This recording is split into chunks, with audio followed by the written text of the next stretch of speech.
Здравейте! Днес ще ви разходя из един уютен дом в центъра на град Пловдив, в квартал Младежки фонд.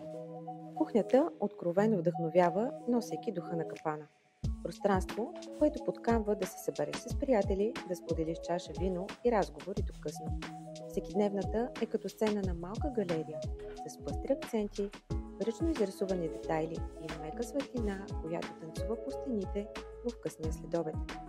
Цветни възглавници, винтидж мебели и картини от местни художници създават усещане за артистичен хаос и премерена хармония.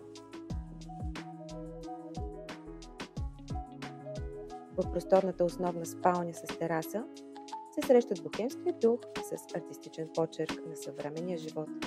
Пъстър, свободен и уютен.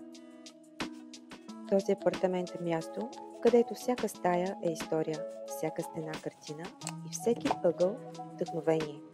За онези, които обичат живота такъв, какъвто е.